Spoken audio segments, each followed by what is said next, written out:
bem-vindos à aula 5. Na aula 5, nós vamos tratar dos direitos humanos e os direitos fundamentais em espécie. Mais especificamente, nós vamos falar das possibilidades de proteção internacional, dos direitos humanos fundamentais, especialmente dos direitos civis e políticos que estão também protegidos por meio dos tratados internacionais.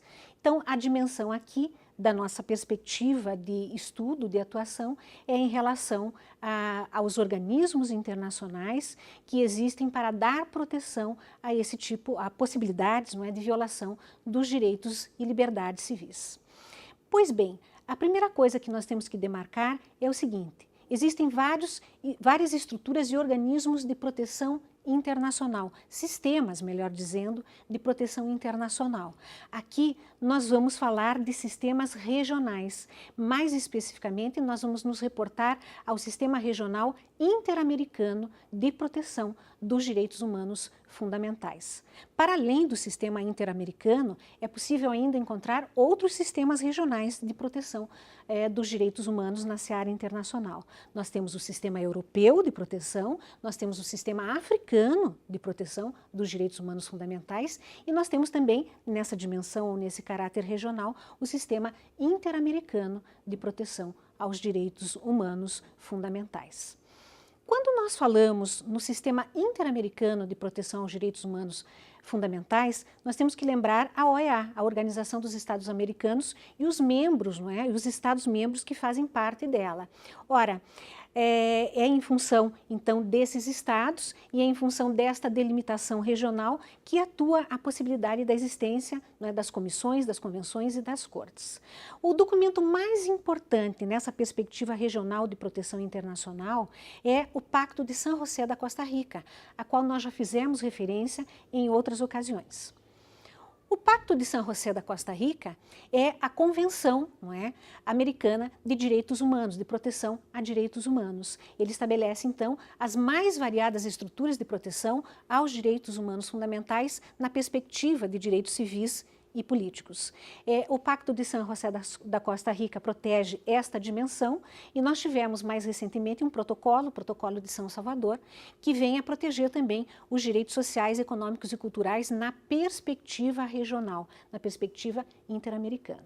Então, a partir de agora, nós vamos falar no Pacto de San José da Costa Rica, que tem vários dispositivos, da onde foram extraídos muitas vezes dispositivos constitucionais de proteção da pessoa humana nas suas mais variadas dimensões. Ora, esse é o instrumento normativo principal. Para além disso, nós também temos que nos reportar à existência das chamadas comissões, a Comissão Interamericana de Direitos Humanos. A Comissão Interamericana é composta por 7 representantes dos Estados-membros da OEA. Essa comissão tem uma função importante, que é a função de pesquisar, de avaliar na estrutura regional como os estados estão atuando em relação ao respeito aos direitos humanos. Essa Comissão Interamericana produz relatórios em relação a isso. A Comissão Interamericana também tem uma outra função muito importante. É ela que recebe petições no sentido de denúncias de estados que estejam violando efetivamente determinados direitos fundamentais. E percebam, as petições encaminhadas à Comissão Interamericana de Direitos Humanos, elas podem ser encaminhadas individualmente. Vejam que é um grande avanço, porque na seara internacional, na perspectiva do direito internacional, a personalidade jurídica é atribuída aos estados, são os estados soberanos que se relacionam na seara internacional. Mas na perspectiva de proteção a direitos humanos, perante a Comissão Interamericana de Direitos Humanos, é possível que pessoas individuais ou até organizações não governamentais façam petição e ofereçam denúncias em relação a determinados estados, em função destes estados não estarem cumprindo, estarem então violando determinados direitos humanos. A Comissão Interamericana de Direitos Humanos pressupõe, no entanto, assim, numa perspectiva genérica, que tenha ocorrido o esgotamento das vias internas de cada estado para que efetivamente ela possa conhecer de determinadas denúncias e tomar as atitudes cabíveis. Então, antes de se recorrer à perspectiva internacional, nós temos que imaginar, nós temos que tomar em consideração que efetivamente tem que ter sido esgotada todas as vias internas da ordem jurídica interna de um determinado Estado, ou pelo menos tem que estar comprovado que há uma demora injustificável no sentido, não é, daquele processamento em relação a qualquer tipo de violação de direitos humanos, o que mostra uma determinada procrastinação, não é? Uma demora injustificável no sentido dos órgãos internos de um determinado Estado chegarem a uma determinada solução que realize a ideia de justiça, que realize a afirmação de determinados direitos eventualmente violados. Bom, esgotada a ordem interna, abre-se a possibilidade, se não houve a satisfação nem a reparação de determinados direitos, abre-se a possibilidade, então, de que haja uma denúncia perante a Comissão Interamericana de Direitos Humanos. Essa Comissão Interamericana, ela vai conhecer da denúncia, vai fazer análises, e se ela entender adequado, é ela que vai, então, levar o caso à chamada Corte Interamericana de Direitos Humanos. A Corte Interamericana de Direitos Humanos é um organismo regional de natureza jurisdicional que atende a determinadas questões contenciosas. Como eu dizia anteriormente, quando esgotadas as vias da ordem jurídica interna, da estrutura administrativa e jurisdicional interna, sem uma resposta adequada a algum tipo de violação, abre-se a partir daí a possibilidade, então, de que determinados indivíduos, não é, ou mesmo organizações não governamentais, acabem indo à convenção, não é, interamericana, e da convenção, então, a convenção julgando adequado, chegar até a chamada Corte Interamericana de Direitos Humanos. A Corte Interamericana de Direitos Humanos também é formada por 7 juízes, eles são eleitos em cada um dos estados que fazem parte da OEA, e a sua função é eminentemente jurisdicional, não é, contenciosa. Ela também pode atuar como órgão consultivo, pode ser consultada para estabelecer pareceres em relação à violação ou não de determinados direitos fundamentais dentro de determinado estado, mas ela também atua de maneira jurisdicional e contenciosa em relação aos estados que fazem parte, não é, que assinaram lá o Pacto de San José da Costa Rica, o Protocolo de São Salvador e que fazem parte, então, não é, dessa organização da OEA, a Organização dos Estados Americanos. Pois bem, a sua função, como eu dizia, é eminentemente uma função jurisdicional. Ela pode, então, conhecer de determinados casos quando esgotada a ordem interna, não se tem encontrado, como eu dizia, uma resposta adequada. E aí nós abrimos a seara para a compreensão de um tema bastante novo, que fica inclusive numa região fronteiriça entre o direito constitucional e o direito constitucional internacional dos direitos humanos. É o que nós chamamos hoje de controle de convencionalidade.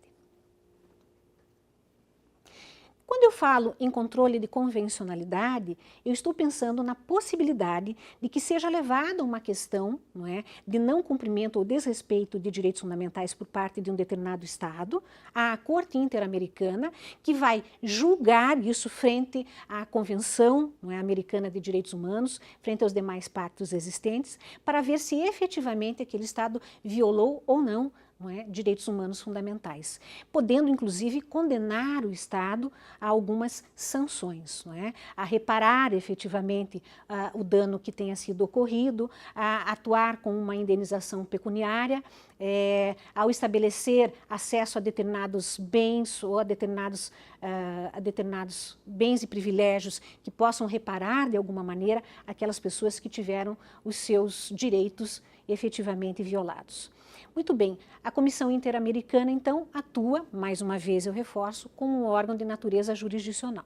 E aí se abre a possibilidade para o chamado controle de convencionalidade, que eu dizia é algo absolutamente novo, que nós temos visto nos últimos tempos. Significa, então, que a Corte Interamericana pode julgar em relação às convenções existentes se a legislação de um determinado Estado, tomando-se em consideração que é um Estado soberano, que mantém sua ordem interna com independência, se aquela legislação está de acordo com as convenções internacionais, com o tratado internacional, como, por exemplo, o Pacto de San José da Costa Rica, e se em determinado Estado houve uma violação e uma reparação adequada que não tenha efetivamente violado os dispositivos desses tratados e convenções. Ela exerce então o que nós chamamos de controle de convencionalidade. Vamos falar sobre um exemplo da existência do chamado controle de convencionalidade.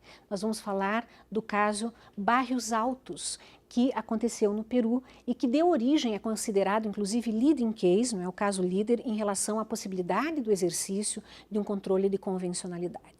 O que aconteceu então? Vejam só, nós tivemos uma lei de anistia no Peru. Essa lei de anistia acabou anistiando indevidamente e dando a impossibilidade de investigação adequada e de punição adequada em relação a crimes ocorridos, não é, durante períodos de instabilidade no Estado peruano. A lei de anistia, então, que dava a anistia, que liberava da possibilidade da punição aqueles que, como agentes do Estado, também tinham cometido determinados crimes, essa lei começou a ser questionada perante, não é, a Comissão Interamericana de Direitos Humanos. Como vocês já entenderam, a Comissão Interamericana de Direitos Humanos, então, leva esse caso para a Corte Interamericana de Direitos Humanos, que acaba reconhecendo que, efetivamente, não é, a lei da anistia estabelecida no Peru acabou por violar as estruturas e os articulados do Pacto de San José da Costa Rica, no sentido do desaparecimento forçado de pessoas, da não investigação, do não reconhecimento do direito à verdade, à memória e à justiça. E estabeleceu, então, a noção de que aquela lei, promulgada no Estado do Peru, deveria ser suspensa e que deveriam então ser feitas as investigações adequadas no Estado do Peru para dar acesso ao direito à justiça, ao direito à verdade, e a partir daí então se estabelecer a reparação em relação àquelas pessoas.